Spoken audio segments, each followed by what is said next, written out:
ನಮ್ಮ ಇಂಡಿಯಾದಾಗ ಒಂದಿಷ್ಟು ಅನ್ಎಕ್ಸ್ಪೆಕ್ಟೆಡ್ ಇನ್ಸಿಡೆಂಟ್ ಅದು ಯಾರೋ ನಮ್ಮ ಇಂಡಿಯಾಗ ಬೆಳಕ್ ಬಿಡಾಕತ್ತಿಲ್ಲ ಸರ್. ಹೇಳ್ತೇನೆ ನಿಮ್ಗೆ. ಒಂದೇದು next generation nuclear reactor successfully test ಮಾಡಿದ್ದು. ಅದು ಎದರ್ಲಿಂದ ಅಂದಿ ಸರ್, ತೋರಿಯಂ ಹೈಯೆಸ್ಟ್ ಐತಿ. ನಮಗೆ ಯುರೇನಿಯಂ ಕೊಡೋತ್ತಂದ ಕಿಸಿ ನಾವು ಭಿಕ್ಷೆ ಬಿಡಕ್ಕೆ ಹೋಗ್ತೇವಲ್ಲ ಸರ್, ಅವಾಗ ಒಟ್ಟ ಕೊಡೋದಲ್ಲ. ಅವಾಗ ಏನಂತಾರ, ನೀವು NSG ಸಹಿ ಮಾಡ್ರಿ ಅಂದ್ರೆ ಕೊಡ್ತೇವೆ ನಾವು ಅಂತಂದು ಕಿಸಿನ ಅವ್ರು ಓದ್ತಾರೆ. NSG ಸಹಿ ಮಾಡಕ್ಕೆ ಹೋದೆ ಅಂದ್ರೆ ನೀವು NPT ಸಹಿ ಮಾಡ್ರಿ ಅಂತಂದು ಕಿಸಿನ ಅವ್ರು ಓದ್ತಾರೆ ಸರ್. ಇದು ಏನು ಅನ್ನೋದು ಹೇಳ್ಬಿಡ್ತೀನಿ. NPT ಅಂದ್ರೆ ನಾನ್ ಪಾಲಿಫರೇಷನ್ ಟ್ರೀಟಿ ಅಂದ್ರೆ ಏನು, ಅದನ್ನ ಸಹಿ ಮಾಡಿದೆಪ್ಪ ಅಂದ್ರೆ ಈ ನನ್ನ ತಾಲಿ ಏನು ನ್ಯೂಕ್ಲಿಯರ್ ಮಿಸೈಲ್ ಅದಲ್ಲ ಎಲ್ಲ ಅವ್ರ ಕೈಯಾಗ ಕೊಟ್ಟು ಕಿಸಿನ ನಾವು ಕೈ ತೊಳ್ಕೊಂಡು ಬರ್ಬೇಕು. ಹಿಂಗೈತಿ. ನಾವು ಅದಕ್ಕೆ ಸಹಿ ಮಾಡೋದಿಲ್ಲ ನಾವು ಅಂತೇವೆ. NSG ಅಂದ್ರೆ ಏನು, ನ್ಯೂಕ್ಲಿಯರ್ ಸಪ್ಲೈ ಗ್ರೂಪ್ಸ್. ಆ ಸಹಿ ಮಾಡಿದ ಕಂಟ್ರಿಗಳಿಗೆ ಅಷ್ಟೇ ನ್ಯೂಕ್ಲಿಯರ್ ಕೊಡ್ತಾರೆ ಅವ್ರು. ನಾವು ಸಹಿ ಮಾಡಿಲ್ಲ, ನಮ್ಗೆ ಯಾರು ಕೊಡಾಕತ್ತಿಲ್ಲ. ಅಂದ್ರೂ ಕೆಲವೊಂದು ರಾಷ್ಟ್ರಗಳು ಕೊಡಾಕತ್ತಾರ ಸರ್. ಅದಕ್ಕೆ ನಾವೇನು ಮಾಡಿದ್ವಿ, ಇವ್ರು ಟೆನ್ಷನೇ ಬೇಡ, ಇವ್ರು ಮಂದಿ ತಲೆ ಯಾಕೆ ಭಿಕ್ಷೆ ಬಿಡೋದು, ನಾವು ಒಂದು ನ್ಯೂಕ್ಲಿಯರ್ ರಿಯಾಕ್ಟರ್ ಕಂಡು ಹಿಡ್ಬೋದು. ಹೆಂಗೂ ನಮ್ಮ ಗೋವಾ ಬೀಚ ಈ ಕಡೆ ಎಲ್ಲ ಸಮುದ್ರ ದಂಡಿ ಕಡೆ ತೋರಿಯಂ ಹೆಚ್ಚೆ ಸರ್. ಅದನ್ನು ತೊಗೊಂಡು ನಾವ ಒಂದು ನ್ಯೂಕ್ಲಿಯರ್ ಪ್ಲಾಂಟಿಗೆ ಇದನ್ನ ಫ್ಯೂಲ್ ಆಗಿ ಯೂಸ್ ಮಾಡ್ಕೊಂಡ್ಬಿಡಮು ಅಂತಂದು ಕಿಸಿಂದ ಅದನ್ನು ಸಕ್ಸಸ್ಫುಲಿ ಟೆಸ್ಟ್ ಮಾಡಿದ್ರು ಸರ್. ಇದು ಒಂದಿಷ್ಟು ಮಂದಿ ಕಣ್ಣು ಬೆತ್ತು, ಯಾರಿಗೆ ಬಹುಶಃ ಅಮೇರಿಕಾ ಬೆತ್ತತ್ ನನಗೆ ಅನಿಸುತ್ತೆ. ಎರಡನೇದೇನು, ಇಂಡಿಯಾ ಮತ್ತು ರಷ್ಯಾ ಡಿಫೆನ್ಸ್ ಅಗ್ರಿಮೆಂಟ್ ಮಾಡ್ಕೊಂಡಿವಿ ಸರ್. ಇದು ಒಟ್ಟ ಮಾಡ್ಕೊಂಡಿದ್ದಿಲ್ಲ ನಾವು. ಬಟ್ ಇತ್ತೀಚೆಗೆ ಅಮೇರಿಕಾದವರು ನಮ್ಮ ಮೇಲೆ ಟ್ಯಾರಿಫ್ ಹಾಕೋದ್ ಸಂಬಂಧ, ನಮಗೆ ಕೀಳಾಗಿ ಮಾತಾಡಿದ ಸಂಬಂಧ ನಾವು ಮಾಡ್ಕೊಳ್ಳೋಂಥ ಪರಿಸ್ಥಿತಿ ಬತ್ತು. ಮಾಡ್ಕೊಂಡಿದ್ದು ಏನಪ್ಪ ಅಂದ್ರೆ reciprocal exchange of logistic agreement. ಅಂದ್ರೆ ಏನು, 3,000 ಮಂದಿ ರಷ್ಯಾದವರು ನಮ್ಮ ಇಂಡಿಯಾ ಒಳಗೆ ತೊಗೊಂಬಂದಿಡ್ಬೋದು. ನಾವು 3,000 ಆರ್ಮಿದವ್ರನ್ನ ರಷ್ಯಾದಾಗ ಇಡ್ಬೋದು. ಮತ್ತೇನು, 5 ವಾರ್ಷಿಪ್ ನಾವು ರಷ್ಯಾದಾಗ ಇಡ್ಬೋದು, ಅವ್ರು ನಮ್ಮಲ್ಲಿ ಇಡ್ಬೋದು. ಮತ್ತು 10 ಫೈಟರ್ ಜೆಟ್ ನಾವು ರಷ್ಯಾದಾಗ ಇಡ್ಬೋದು, ಅವ್ರು ನಮ್ಮಲ್ಲಿ ಇಡ್ಬೋದು.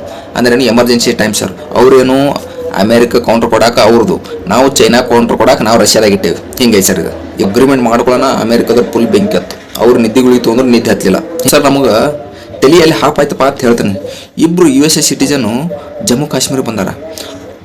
ಆಟ ಬಂದು ತಾಜ್ ಮಹಲ್ ನೋಡಿ 4 ಫೋಟೋ ಸುಮ್ ಚಾಗಿ ಕುಡಿದ್ರು ಹೋದ್ರೆ ನಮ್ಗೇನು ಟೆನ್ಷನ್ ಇರ್ತದಿಲ್ಲ ಸರ್. ಅವ್ರ ತಾಲಿ ಸ್ಯಾಟಲೈಟ್ ಫೋನ್ ಅದಾವು.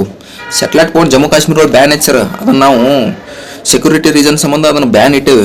ಇವ್ರು ಯೂಸ್ ಮಾಡತ್ತಾರ ನೋಡ್ರಿ, ತಿಳ್ಕೊರಿ ನೀವು. ಇವು ಸ್ಯಾಟಲೈಟ್ ಫೋನ್ ಹೆಂಗಪ್ಪ ಅಂದ್ರೆ ನಮ್ಮ ಟೆಲಿಕಮ್ಯುನಿಕೇಶನ್ ಏನು ಇರ್ತಲ್ಲ ಸರ್, ಇದನ್ನು ಬೈಪಾಸ್ ಮಾಡಿಬಿಡುತ್ತಾ. ಯಾರು ಏನು ಮಾತಾಡ್ಯಾರ, ಏನು ಮೆಸೇಜ್ ಮಾಡ್ಯಾರ ಅನ್ನೋದು ಗೊತ್ತಾಗೋದಿಲ್ಲ ನಮಗೆ. ಫೋನ್ ಯೂಸ್ ಮಾಡೋರು ಯಾರಂದೆ, ಟೆರರಿಸ್ಟ್ಗಳು, ಮಿಲಿಟ್ರಿದವರು, ಇಂಥವರೆಲ್ಲ ಯೂಸ್ ಮಾಡ್ತಾರೆ ಇದನ್ನು. ಇವ್ರ ತಲೆ ಯಾಕೆ ಬತ್ತು ಅಂತ ಕಿಶನ್ ಅವ್ರನ್ನ ಅರೆಸ್ಟ್ ಮಾಡ್ಯಾವ. ನಮ್ಮ ತಲೆ ಹಾಪಾಯ್ತು. ಯಾಕೆ ಇವ್ರು ಹಿಂಗೆ ಮಾಡತ್ತಾರ, ಅಗ್ರಿಮೆಂಟ್ ಮಾಡ್ಕೊಳ್ಳೋಣ, US ದವ್ರು ತೆಲಿಗೆ ಇಲ್ಲಿ ಹಾಪಾಯ್ತಿಲ್ಲೋ ಸರ್. ಅದಕ್ಕೆ ನಮಗೊಂದು ಅನುಮಾನ ಬತ್ತು. ಇದಿಷ್ಟು ಆಗಲಿ ಸರ್. ಇವರು ಅರೆಸ್ಟ್ ಆದ ಒಂದೇ ದಿವಸಿಗೆನ 20ನೇ ತಾರೀಕು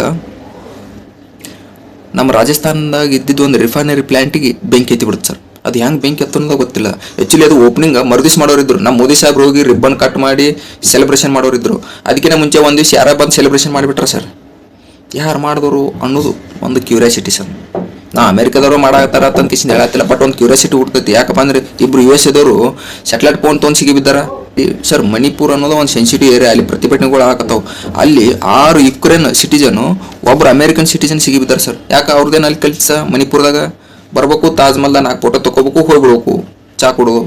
ಅಲ್ಲಿ ಏನು ಮಾಡಾಕತ್ತಾರ ಅನ್ನೋದು ನಮ್ಮ ತಲೆ ಹಾಪಾಗತ್ತೆ ಸರ್. ಹಿಂಗೆ ಮಾಡೋ ಸಂಬಂಧ ಸರ್ ನಿಮ್ಮ ತಲೆ ಬರ್ಬೋದು. ಮತ್ತು ಇಷ್ಟೆಲ್ಲ ಇನ್ಸಿಡೆಂಟಿಗೆ ಕಾರಣ ಯಾರು ಅಂತ ಕಿಸಿಂದ ಸರ್, ನಾವು ನ್ಯೂಸ್ ಚಾನಲ್ಗೆ ಇದ್ದಕ್ಕೆ ಕ್ವಶನ್ ಮಾರ್ಕ್ ಇಟ್ಟು ಹೋಗೋದಿಲ್ಲ. ಯಾರು ಅನ್ನೋದು ಹೇಳ್ಬಿಡ್ತೀನಿ, ಅಮೇರಿಕಾ ಸರ್. ಯಾಕಂದ್ರೆ ಅವರಿಗೆ ರಷ್ಯಾ ಜೊತೆ ನಾವು ಕ್ಲೋಸ್ ಆಗಿರೋದು ಆಗಿ ಬರೋದಿಲ್ಲ. ನ್ಯೂಕ್ಲಿಯರ್ ರಿಯಾಕ್ಟರ್ ಒಂದು ಕಂಡು ಹಿಡಿದು ಬಿಟ್ಟಿವಿ, ತಲೆ ಹಾಪಾಗೈತಿ.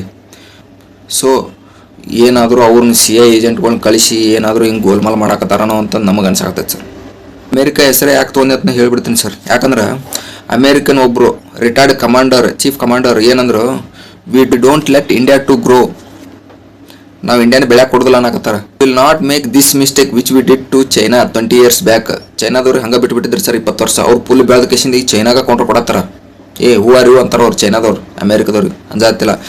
ಸೊ ಹಿಂಗೆ ಇಂಡಿಯಾ ಒಂದಲ್ಲ ಒಂದು ದಿವ್ಸ ಬೆಳಿತೈತಿ. ಮತ್ತು ನಮಗೆ ಹೂ ಆರ್ ಯು ಒತ್ತನ್ ಕಿಸಿಂದ ಅಂತಾರ ಅತ್ತನ್. ಈಗ ಅನ್ನಕತ್ತೇವೆ ನಾವು ಹೂ ಆರ್ ಯು ಒತ್ತನ್ ಕಿಸಿಂದ. ಇನ್ನೂ ಬೆಳಿಲಾರನ, ಇನ್ನು ಬೆಳೆದ ಮೇಲೆ ತೀರೋ ಅಂತೀವಿ ನಾವು. ಅದಕ್ಕೆ ಅಮೇರಿಕಾದವ್ರು ಟೆನ್ಷನ್ ಐತೆ ಸರ್. ಹಿಂಗಾಗಿ ರಿಫೈನರಿ ಆಯಿಲ್ ಟಬ್ ಅನ್ಸೋದು, ಸ್ಯಾಟಲೈಟ್ ಫೋನ್ ಕೊಟ್ಟು ಕಳಿಸೋದು, ಮತ್ತು ಹಿಂಗೇನೋ ಮಾಡಾಕತ್ತಾರಣ ಅಂತ ನಮಗೆ ಅನ್ಸತ್ತದ. ಇದು ನಮ್ಮ ಗೌರ್ಮೆಂಟ್ ಸ್ಟ್ರಾಂಗ್ ಆಗಿ ಡಿಸಿಷನ್ ತಗೋಬೇಕು. ಇದು ನಂದೊಂದು ಅನಲೈಸಿಸ್.